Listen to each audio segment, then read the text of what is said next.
여러분, 가족 간병 가능한 간병인 사용 일당 보험, 이 정도 보험료로도 충분히 가입 가능합니다. 구간별로 보장 금액이 증가되는 체증형도 병원이면 가입 가능합니다. 그리고 2025년부터 가족 간병 시에 보상이 불가하다는 괴담이 떠돌고 있는데 이건 전혀 사실이 아닙니다. 실제로 작년까지 판매되었던 간병인 보험의 약관과 2025년 1월에 개정이 된 약관을 비교해보면 가족 간병 시에 보상을 받을 수 없다는 내용은 전혀 담겨있지 않습니다. 다만 두 가지 정도 변경된 내용이 있는데 이 내용에 대해서는 꼭 유념하실 필요가 있습니다. 어떤 내용이냐 하면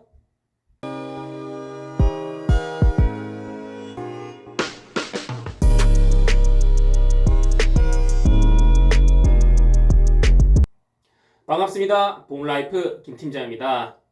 오늘 제가 여러분들께 알려드릴 보험 정보는 바로 간병인 보험입니다. 현 시점에서 가장 유리한 간병인 보험을 소개해드리고 2025년에 변경된 간병인 보험 약관 내용에 대해서도 자세히 알려드리도록 하겠습니다. 궁금하신 분들은 영상 끝까지 시청해주시고요. 시청하시기 전에 구독, 좋아요 버튼 한 번씩 눌러주시면 영상을 제작하는데 아주 큰 힘이 됩니다. 본 광고는 광고 심의 기준을 준수하였으며 유효기간은 심의일로부터 1년입니다. 2025년부터 가족 간병 시에 보상이 불가하다는 괴담이 떠돌고 있는데 이건 전혀 사실이 아닙니다. 작년까지 판매되었던 간병인 보험과 올해 1월에 개정이 이루어진 간병인 보험의 약관을 비교해보면서 자세히 설명해 드리겠습니다. 먼저 간병인의 정의입니다. 두 약관을 비교해보면 대부분 동일한 내용인데 이번 내용에서 약간 차이점을 보이고 있습니다. 2025년 이후 약관에는 간병인 중개 서비스 사업자는 직업안정법상 직업소개사업으로 등록되어 있어야 합니다. 라는 내용이 추가적으로 담겨 있습니다. 간병 서비스를 제공해주는 여러 업체들 중에서 법적으로 인정되어 있는 업체들과 인정되지 않은 업체들을 확실히 구분해서 보장하겠다는 취지라고 볼 수 있겠습니다.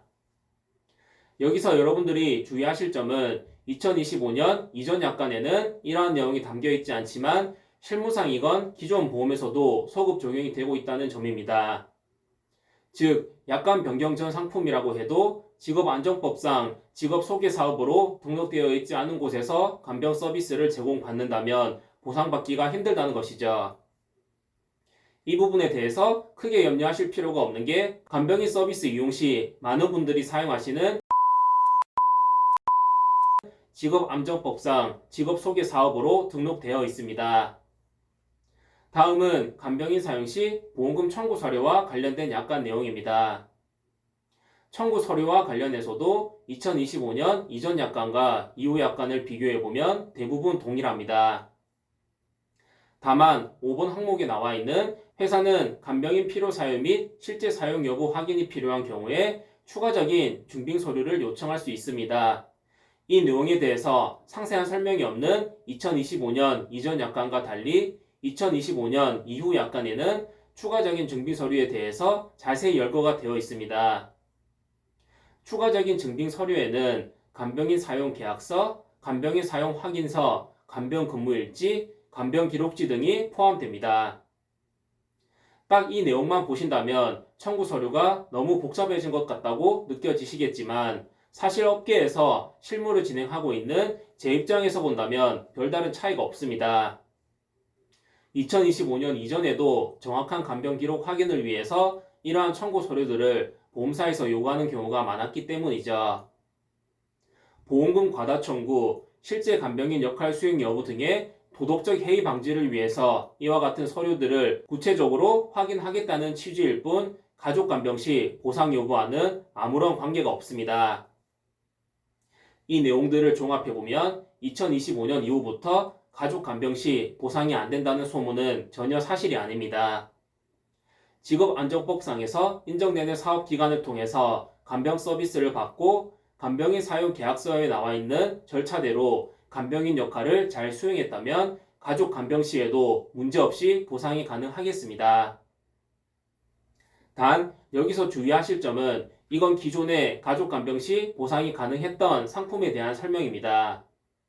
지금 보여드리는 약관처럼 간병인을 의료기관에 소속되어 급여를 받는 자 또는 사업자가 등록된 업체에 소속되어 급여를 받는 자로 한정한다거나 아예 대놓고 가족을 간병인으로 사용한 경우는 보상에서 제외한다고 나와 있는 이러한 상품으로 가입하신다면 가족 간병 시 보상이 불가하니 각별히 주의하시길 바랍니다. 이제 본격적으로 간병인 보험 보장 내용에 대해서 살펴보도록 하겠습니다.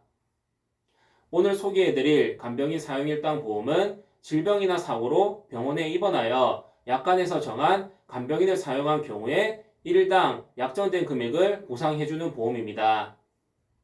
즉, 환자가 직접 간병인을 알아보고 고용하여 간병인 비용으로 지불한 영수증을 가지고 보험금을 청구하는 형태입니다. 오로지 갱신형으로만 가입 가능한 간병인 지원 보험과는 달리 비갱신형으로도 가입이 가능하며 중대질환 진단 시 납입 면제까지 적용받을 수 있는 장점이 있습니다. 한 가지 아쉬운 점은 일반 병원에서 간병인을 사용한 경우에는 1일당 최대 15만원의 보험금을 지급받을 수 있기 때문에 장기 입원 시 높은 보상을 기대할 수 있으나 요양병원에서 간병인을 지원받거나 간병 통합 서비스를 통해서 간병인을 지원받았다면 보장 금액이 5만원에서 7만원 수준으로 급격하게 낮아진다는 점인데요. 주변 어르신들을 살펴보면 종합병원이나 상급 종합병원에서는 장기적인 입원이 쉽지 않기 때문에 요양병원에서 치료 혹은 요양을 하는 경우를 많이 보셨을 겁니다. 이러한 경우에 간병인 사용일당 보험으로 보상받는 금액이 상당히 제한적일 수 있겠죠. 요즘 이러한 문제점을 해결하기 위해서 최증현 간병인 사용일당 보험이 출시가 되었는데요. 제가 직접 만든 자료를 통해서 간병인 사용일당 보험의 보험료 및 보장 내용을 한번 살펴보도록 하겠습니다. 현재 판매되고 있는 간병인 사용일당 보험 중에서 보험료 및 보장 내용이 가장 합리적인 상품입니다. 설계 기준은 모두 50세, 20년 납, 90세 만기 기준입니다. 먼저 일반형입니다. 질병상해 간병인 사용일당 15만원, 질병상해 요양병원 간병인 사용일당 5만원, 질병상해 간호간병 통합서비스 사용일당 7만원, 181일 이상 질병상해 간병인 사용일당 15만원, 181일 이상 질병상해 간호간병 통합서비스 사용일당 7만원. 이렇게 설계하니 남자는 14,021원, 여자는 26,075원으로 나왔습니다. 요양병원 간병인 사용일당을 5만원까지 설정할 수 있고 간호간병 통합서비스 사용일당을 7만원까지 설정할 수 있다는 점이 상당한 메리트로 보여집니다. 그리고 6개월 이상의 장기 입원 시에도 보장을 받을 수 있도록 181일 이상 간병인 사용일당도 넉넉하게 구성하였습니다. 단 181일 이상 간병인 사용일당은 요양병원, 정신병원, 한방병원은 아예 보장에서 제외가 되니 참고하시길 바랍니다. 다음은 체증형입니다. 체증형 같은 경우에는 시간이 경과할수록 보장 금액이 점점 증가하는 구조입니다. 계약일로부터 5년 이상 10년 미만일 경우에는 가입 금액의 120%가 지급되고 계약일로부터 10년 이상 15년 미만일 경우에는 가입 금액의 150%가 지급되고 계약일로부터 15년 이상 20년 미만일 경우에는 가입 금액의 180%가 지급되고 마지막으로 계약일로부터 20년 이상 지났을 경우에는 가입 금액의 200%가 지급됩니다. 즉, 완납 이후에는 현재 가입 금액의 2배를 보장받을 수 있다는 것이죠.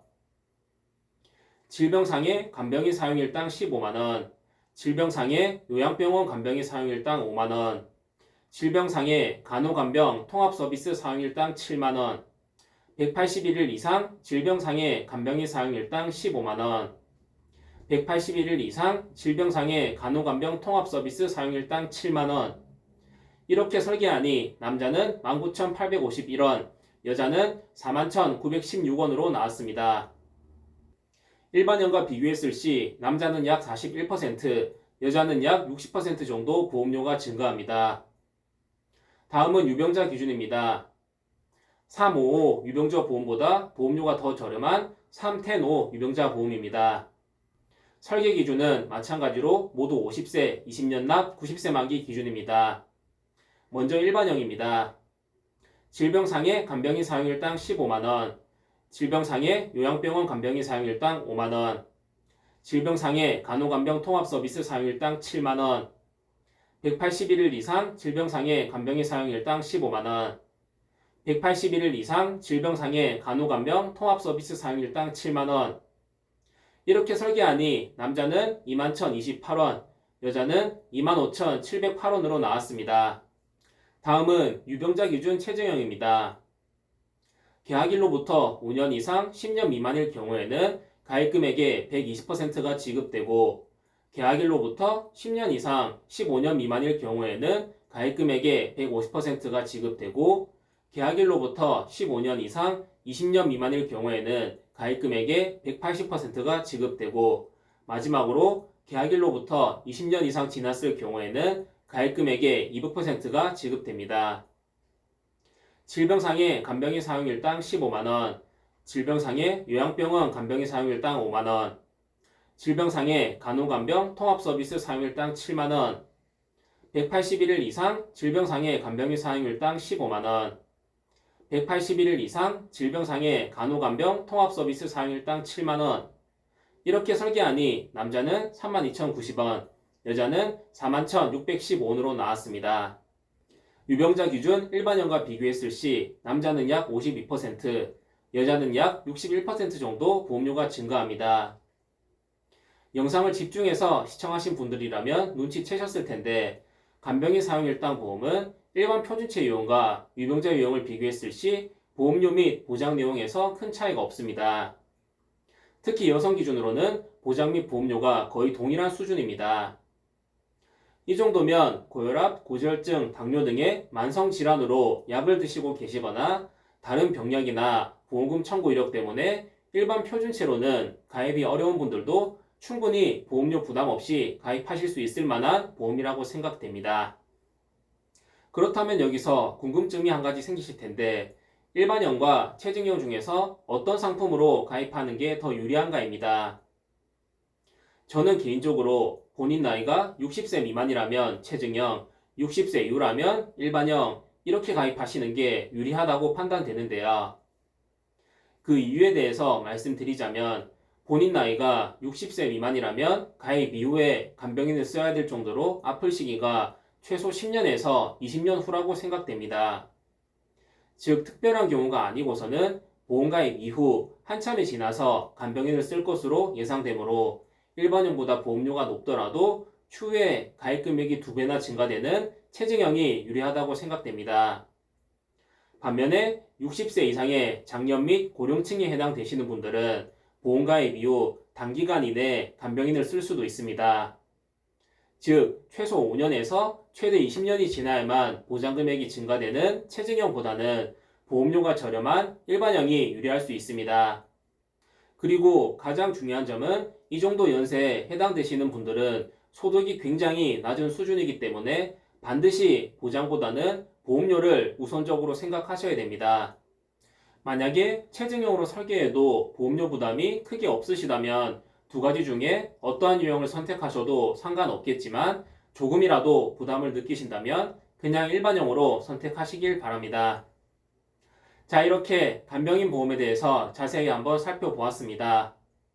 더 궁금하신 점 있으시거나 저에게 보험 상담을 한번 받아보고 싶으신 분들은 언제든지 편하게 상단이나 댓글란에 남아있는 연락처로 편하게 문의 주시길 바라겠습니다. 최선의 마음으로 최고의 컨설팅을 약속드리겠습니다. 영상이 도움이 되셨다면 구독, 좋아요, 알림 설정까지 꼭 부탁드리겠습니다. 지금까지 보험라이프 이기재였습니다. 감사합니다. 본 광고는 광고 심의 기준을 준수하였으며 유효기간은 10일로부터 1년입니다.